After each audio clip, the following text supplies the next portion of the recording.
Good morning. Happy Good New morning. Year. Happy New Year to you. Good morning. It is a whole new season and it is cold. Where you are, it's not as bad here in Texas. Yeah, I missed that. We were talking just a little bit ago before the show about how Christmas was actually unseasonably warm up here, which was great because it ended up being 70 degrees that weekend. And so I spent my entire Christmas weekend outside working on expanding the chicken coop in the shed. And then on New Year's weekend, we woke up to single degree temperatures, and then it snowed that day, and then it snowed later that week, and it's still cold. Right now, we're trying to get out of the like upper 30s into the lower 40s. I think by the end of the week, we're supposed to be back up maybe in the 60s. So I'm Huh? kind of looking forward to that. But then this weekend, there's another cold front comes through and it's going to be 30s again. It is winter after all, right? It So is winter after all, but I liked living in denial for, I the know. whole month of December was like 70s average up here, which was awesome. But that, alas, is not the case any longer. So, but yes, it's a new year, and we were going to start off this year for our first Beekeeper chat of 2022. We were going to talk about an article that you had brought to my attention. This came from the PNAS, and it's from their journal club, and it's talking about honeybees, the actual title of the article. And I will post this article into the description so that when you guys go out there and you watch or listen to this, you can pull that up and get the article yourself. But the title of the article is Honeybee Queens Influence Offspring Cast Through Egg Size. And this is something that is new. We've known before in the past that the queen obviously can choose whether or not she is going to be raising a female or a male, a drone or a worker. And we've always known that, but there's this article. It actually came from research that was done in 2019, Right. and what they found was that when eggs are laid in queen cells specifically, those eggs are actually larger and heavier than the normal eggs that are laid in the other cells. And it shows that the queen has control over being able to choose further than just the genetics of are they fertilized or not, but being able to control that egg to become a queen. And then as those queens were raised, the adult queens that emerged from pupation weighed more as well than queens that were raised from regular worker cell eggs. So it's a very fascinating concept, and it has some implications to it that, if true, could be very, very interesting. Mm-hmm. Yeah, no, there's definitely several things at play. It's not just epigenetics. There's also there's the diet, there's the weight of the egg, there's the royal jelly versus worker jelly, and all that comes into play. Which is why typically, I mean, I tend to like swarm cells, swarm queens better, because all those factors are gathered into one queen. When you're doing splits or the bees are replacing their queens, those factors are not necessarily all there. I'm guessing that as a supersedure, the eggs would be also bigger because they're choosing to replace those queens. So they're making sure that she's got all the chances on her side. But if you're doing any kind of splitting and you're forcing emergency rearing of queens, I think that you're asking for trouble, because you don't necessarily start with the big eggs. You don't necessarily start with the worker jelly. The royal jelly, and all kind of cascades down to a poor quality queen, which is also partly why when we rear queens, I like to use swarm quality queens over grafting, for example, because when you graft eggs to rear queens, very often you'll have to wait until the larvae is old enough, after at least the first instar, a few hours old at least, if not a day or two, so that you can actually safely pick it up from the cell and transfer it to the queen rearing cells. And what happens is that in that expensive time, from the time the egg hatches to the time you transfer and graft, then you have that larvae has been fed basically worker jelly, and not necessarily the royal jelly in the abundance and quality that they would otherwise feed a queen, which means in the end, those queens are not going to be the same quality. So I think that by knowing they're going to rear queens, they're also making sure that they lay bigger eggs that are going to make for bigger queens that will invariably be more successful at mating and coming back safely to the hive. Yeah, unfortunately, grafting, or if you're doing the NICOT queen rearing system, which I actually prefer over grafting, because grafting, you can easily damage them and it's a lot of painstaking work to go through and do.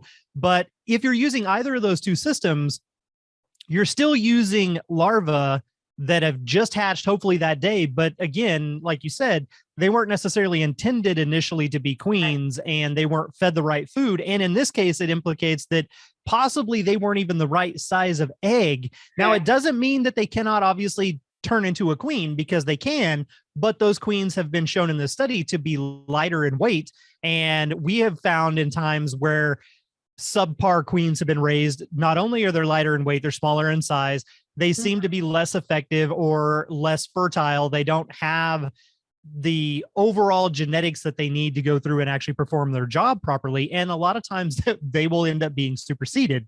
So there's a lot of different things that are going into play in this. But one of the things that I think is interesting, and I will put a caveat in here, because it does say later in the article that when they did this study, what they did is they started off taking eggs from queen cells and they measured those. Then they took regular worker eggs from worker cells and they measured those. And then to test their results, they did switch and flip-flop things and move them into different positions to see what the bees would do. And the bees still raised all of them as queens, but the ones that started off in the worker cells were smaller. But they did say that they did not have any type of way in this specific trial to determine whether or not the bees were not making additional decisions on their own, such as removing smaller eggs that may have been laid in queen cells because the bees deemed those inferior, and so they took them out. So there could be other reasons behind it, but it still goes into something that I always found fascinating, something I learned from Juliana Rangel there at Texas A&M and the Texas Bee Lab, was that there are what they call royal lineages in the bees, and they're not I don't think that they're, I'm not going to say never, but rarely found in the worker genetics, but always found or higher likelihood to be found in the queen genetics, even though she's laying all these eggs and any of those eggs could be turned into a queen. There is some other mechanism going on, some other type of selection that the bees are doing, where they go through and they are selecting this other aspect that we can't identify. And this egg size could very well indicate that or lead into that and be one of the determining factors as to why, if she only lays these larger eggs in the queen cells, the queens often come up with that royal lineage, but the regular workers don't. And I think that's kind of a fascinating possibility with this. Well, it kind of fits into the narrative that, you know, there's always unintended consequences. We don't even begin to understand the very intricate mechanisms that basically directs the life in the colony and how the bees are doing things. There's so many players that are touching to the eggs and the queen, and there's a lot of chemical pheromone messages. There's a lot of very intricate little balances that need to be taken into account. So whenever humans, beekeepers, come and intervene in any way, we don't begin to understand all the ramifications of our decisions and our actions. And that might end up being, that might end up kind of being okay for what we're doing, but we don't realize that later down the road, there's unintended consequences. And that, as far as I'm concerned, the bees always know better. Always. Yeah, so that's kind of something to keep in mind, but that's fascinating to know. There's things like that we don't really think about sometimes, that can matter on the quality of your queens, right?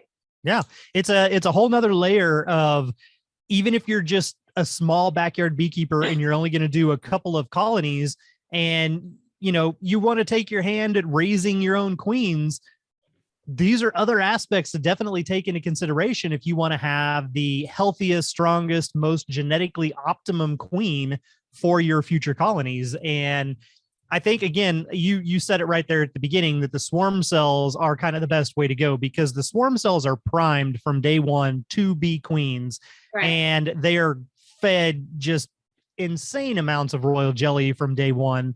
And the bees, that's their sole mindset, is that this is what this is going to be. So those are always going to be the biggest, the healthiest, the strongest queens that you can possibly use. And if you can find ways to manipulate them into doing that, then you can get those queens sometimes more often. And that's one of the things that Les did with his, like the 2 queen system, or the two hive system in one box. Instead of having 4 foot for the colony to continue growing and expanding, you've only got 2 foot in there for each colony, which means they do fill up that space, and it will kick them into a potential swarm mode earlier and possibly more often. So if you were doing like he did back in the day, where his goal was to raise more bees, that gives you that catalyst to have these naturally selected queens to go through and actually use those for your splits. Now, sometimes, again, if you're just a backyard beekeeper and you only have 1 or 2 colonies, you may only plan to do a certain number of splits a year.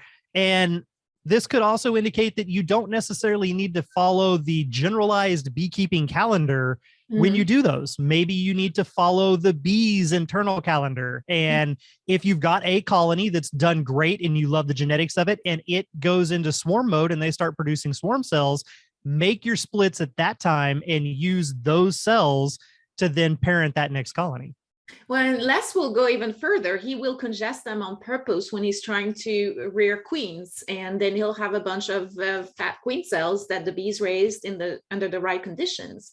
He also does, like you mentioned, the Tabar hive and the 2 colonies in the 1 box. He will do what he calls 2 to 3 splits, where he will manage to pull out enough resources and alternate them from those 2 colonies, and give them the queen in one of them, that large one that he's taken all those resources from the other 2, and then he'll keep the other ones, and he will still manage to have apiary increases and honey production all at the same time, because he's not overly taxing any one colony too much. So that system works really well. And that colony that has the mix and matched combs will be the one that will be still big and able to produce a lot of honey, whereas the other splits will be big enough also to overwinter really nicely. So he knows what he's doing, and he's been doing it for a long time.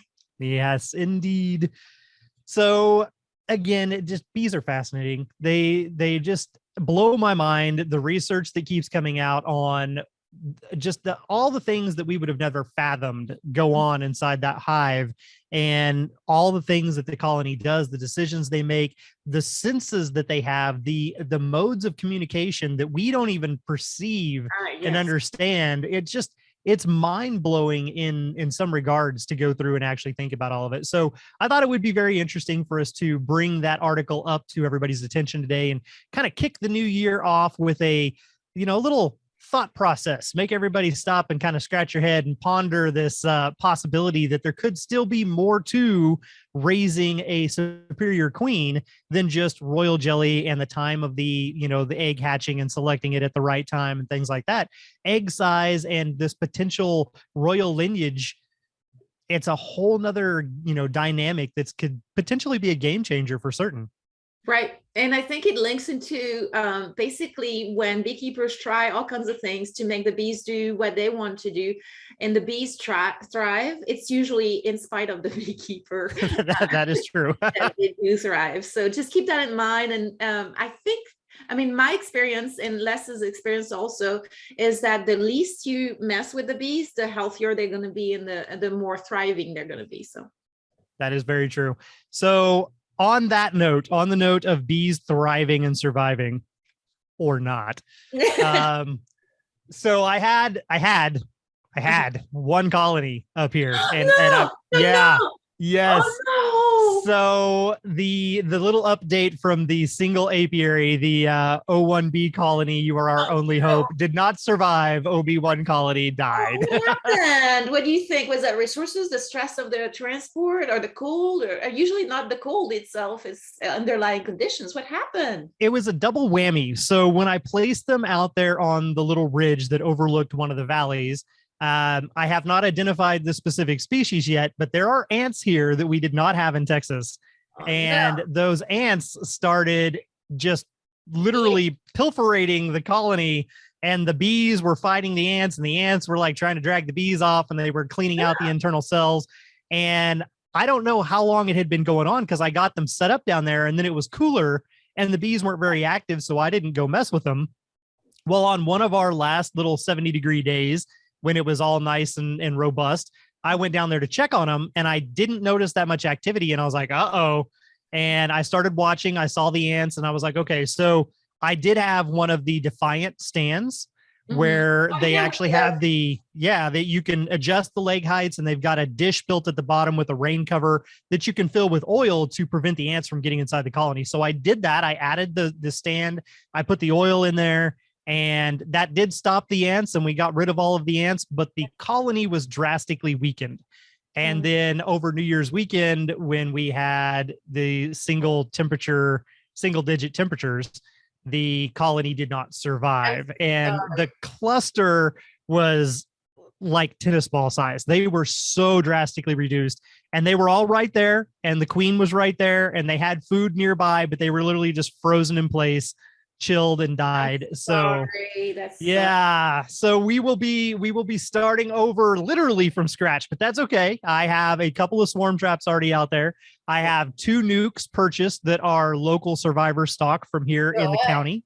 And you're gonna have to tell me which person provided those. So maybe they want to be on the survivor stock map that we have on our websites for people to look and order bees. They can contact. We don't sell bees, right? Yeah. But we have a map on our website that tells people all over the US and even some in Canada where they can find treatment-free providers. I will have to double check on I cannot say whether or not they are treatment-free. I just know specifically that they are survivor stock mutts. Yes. And we will wait until they come in and we see how good a quality they are and how they take off. Right. and we'll vet them further before adding them to that list. Well, and I heard survivor stock, and usually that's usually linked to treatment free. But yeah, you're right. It doesn't necessarily mean that automatically. So it needs to be checked. It could be the new version of redheaded mutts, just not in Texas. No longer Texas redheaded mutts. I can't say that anymore. No, you can't. That's it. You're not in Texas anymore. Dang it. Well, oh well. But yeah, so I will be literally starting from scratch in the spring, and that'll be kind of an interesting thing to see, because we had already talked about on the like resolution type aspect of stuff. I now have the opportunity where I can go through and I can start over and do things how I would prefer and have the one size or one style and things like that, and not necessarily have this mix match of all this stuff. So now what are you doing? Switch over to all top bar. That's right. All top bar. Well, that's true, because the one Langstroth is the one that just died. That's right. So yeah, so I will have to switch over to top bar. But now the question though, and this is kind of an interesting thing, but it's off the topic of the original point of this whole episode. But since how I was talking about ants in a top bar, how do you combat that? How would you, because we had wood ants back at the main apiary, and they never messed with the colonies themselves. They were more detrimental to the wooden structure, and they would get up and they would pile all their eggs underneath the lids and things like that. And so they were a nuisance, and they could crawl through the holes of the suit, and they would bite and sting you, and that sucked. But they did not affect the colony. They never tried to get inside with the bees. They never tried to steal their food or steal the bees. So I never had to actually do any type of ant prevention on my top bars. And now up here, obviously, I'm going to have to. And I know that some beekeepers will grease the legs of the bars of the actual hive stand so that the ants can't crawl up through that.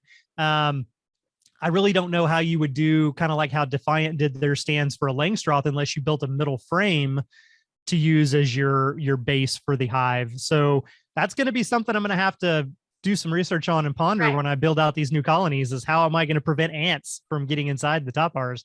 So in Africa, for example, they will use rebar for the stands, and then you can put those upside down, kind of like the cups. You can run them through like pans upside down, and then put another one upside up that's covering from the rain, and then you can put that oil. Same principle.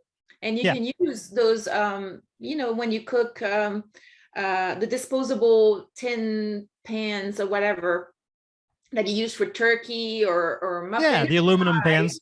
Yeah, the aluminum pans, then you could use those and kind of make it happen. The other thing that you can do is use a product that's called Tanglefoot or the equivalent. That's basically resin and glue. It's an organic product, and you can just kind of lather it around the leg and then in an area where you're not going to have the bees or other insects, and then the ants cannot crawl through that. That's arborist's way to protect some trees from insects and insects that climb up. So they'll put you can use it either by just lathering on directly onto the wood, or they have those little kind of like tissue paper that you put around, and then you slobber that onto the tissue paper.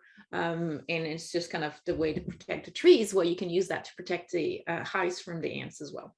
That's good to know. I'll have to look into that, because that's apparently going to be on the list of, if Sounds you want like your next colony to survive, you got to keep the ants out of it. Yeah.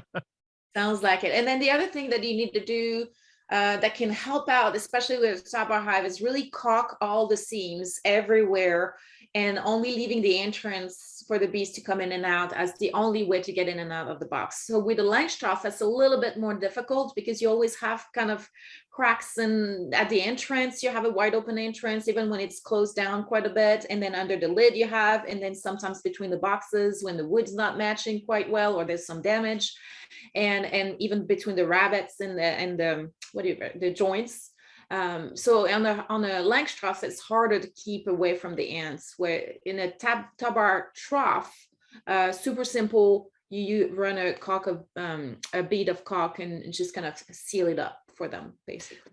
I did, instead of doing caulking, I was using the wood glue that I use because I glue and then screw all mine together. So whenever I did that on the inside, if I had any little gaps, I would use the wood glue, and then I would take some of the sawdust from all the actual construction, mix that in, and I would put that into the gaps and stuff. And so I would seal it and made sure that all the internal seams and stuff were, bee tight and critter tight, little ant tight, whatever. Nothing was getting in or out of there.